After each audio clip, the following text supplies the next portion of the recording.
back making another video, and we are going to be making chicken cutlets. Let's get started. Okay, so now what we are going to be doing is pounding the chicken. So first step, you're going to take a knife or a scissor or something just to cut this open.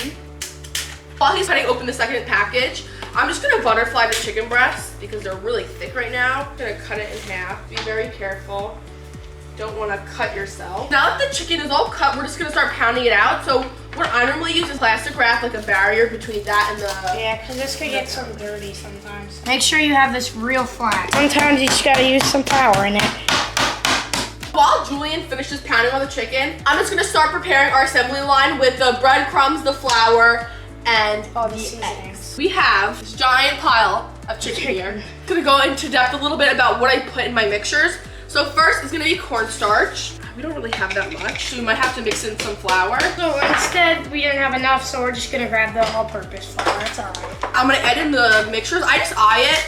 I do salt, pepper, paprika, onion, salt, and garlic powder. And there's no like specific measurements for this stuff. It's just depending on how much chicken you have. It's a good thing about... You just wanna like fill up like a bowl. That's a good thing about cooking. Baking, you have to be so exact. Yep, cooking. You can do whatever you want. Exactly. We're gonna do onion powder now.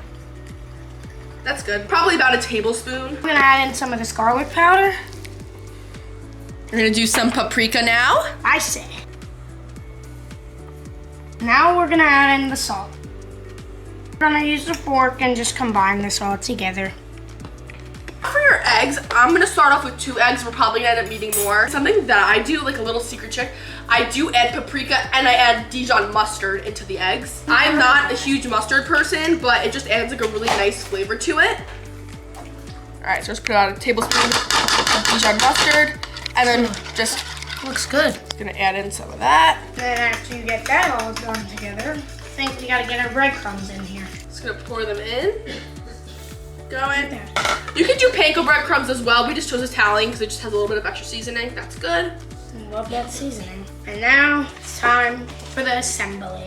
Before you start assembling your chicken, what you can do is start heating up your oil, just so whenever you're ready to cook it, your oil is gonna be hot for you. I'm gonna use avocado oil. You can probably use any oil of your choice, like grapeseed oil, vegetable oil, canola oil. I'm just gonna eye it. I'm gonna put it in the pan until it's like a good layer. Just probably about probably boil that much. And I'm gonna put it on medium heat.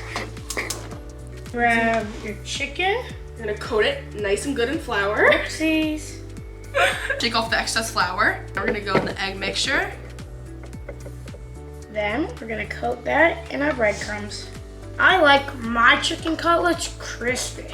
Also, chicken cutlets, it doesn't matter what it looks like because you just know it's gonna taste good in the end. Taste. Exactly. Coat that in the flour.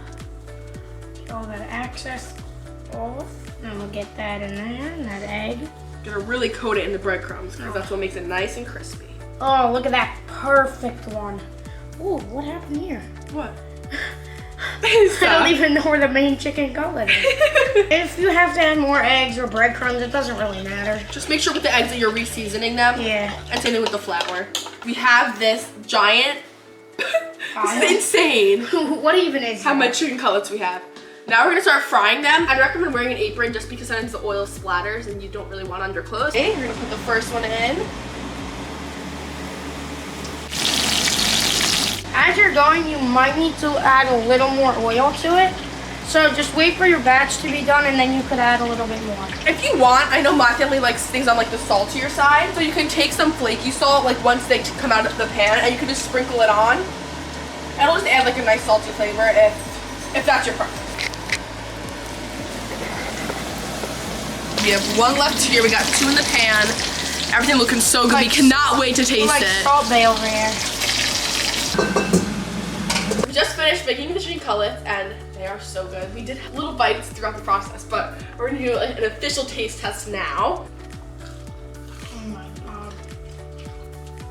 So good. It is really good. The crunch, wow. It's a 9 out of 10. I think it's a 9.5. It's so good. And chicken cutlets are really like such like an easy thing to make. Bye, thanks for watching. These chicken cutlets slay the day away.